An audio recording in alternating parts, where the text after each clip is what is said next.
شریف کی تو بات ہی جدا ہے. ماہ رمضان تمام مہینوں کا سردار ہے. میرے آقا مصطفیٰ کریم رؤوف الرحیم صلی اللہ علیہ وسلم فرماتے ہیں ماہ رمضان کو سارے مہینوں پر ایسی فضیلت ہے جیسے مجھ محمد کو تمام مخلوق پر فضیلت حاصل ہے. میرے آقا فرماتے ہیں ماہ رمضان شریف میں اگر تم ایک نیکی کرتے ہو تو اللہ تمہیں 70 کا ثواب عطا کرتا ہے, اور تمہارا خلوص بڑھ جاتا ہے تو اللہ تمہیں ایک نیکی کا 1000 عطا کرتا ہے. اخلاص اور بڑھتا ہے تو اللہ ایک نیکی پر تمہیں بے حساب ثواب عطا کرتا ہے, اس کا کوئی حساب ہی نہیں ہوتا. آقا کریم رؤوف الرحیم صلی اللہ علیہ وسلم فرماتے ہیں یہ ماہ رمضان کیا ہے. اللہ کے محبوب مصطفیٰ کریم صلی اللہ علیہ وآلہ وسلم ماہ رمضان شریف کے روزوں کی اہمیت بیان کرتے ہوئے فرماتے ہیں کہ ماہ رمضان شریف کا ایک روزہ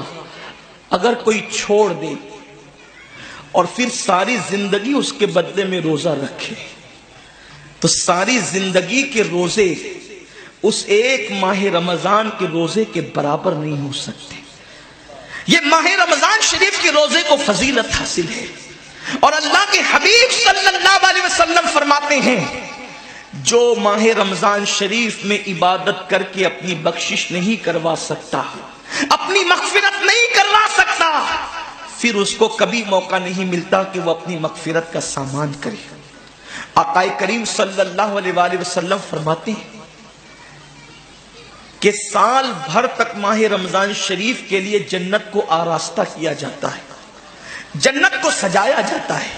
جنت کو سنوارا جاتا ہے. اور آقا کریم صلی اللہ علیہ وسلم فرماتے ہیں بڑی بڑی آنکھ والی حوریں اللہ کی بارگاہ میں عرض کرتی ہے میرے کریم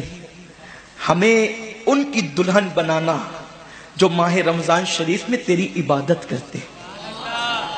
ہمیں ان کے نکاح میں دینا جو ماہ رمضان شریف کی راتوں کو جگ کر کے تجھے منانے کی کوشش کرتے ہیں. آقا کریم صلی اللہ علیہ وسلم فرماتے ہیں اگر کوئی بندہ ماہ رمضان میں زنا سے بچے, شراب سے بچے, جھوٹ سے بچے, کسی کو تہمت لگانے سے بچے, اور ماہ رمضان شریف کا احترام کرتے ہوئے گناہوں سے بچے تو اللہ تبارک و تعالی ہر رات کے بدلے, رمضان شریف کی ہر رات کے بدلے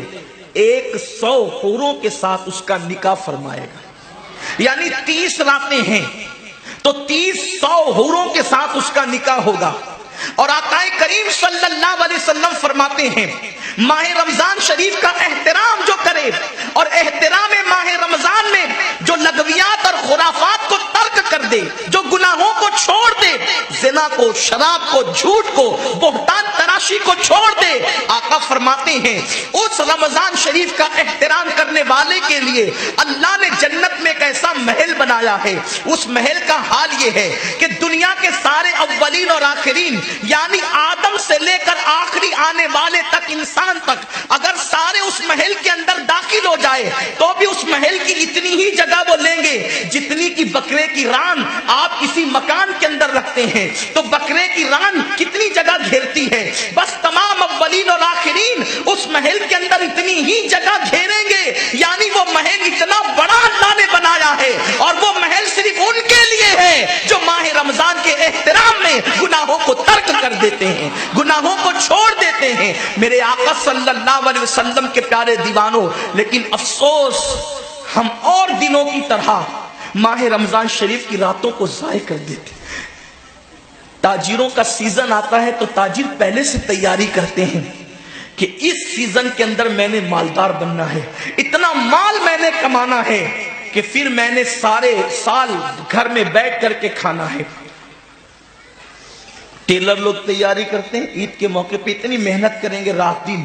کہ سال بھر اگر کوئی کسٹمر نہ بھی آئے تو وہ گھر بیٹھ کے آرام سے کھا سکے. کپڑے والے سوچتے ہیں کہ سیزن آئے گا, جو بھی سیزن ان کا آتا ہے اتنا کمائیں گے کہ سال بھر بیٹھ کے کھائیں گے. لوگوں جیسے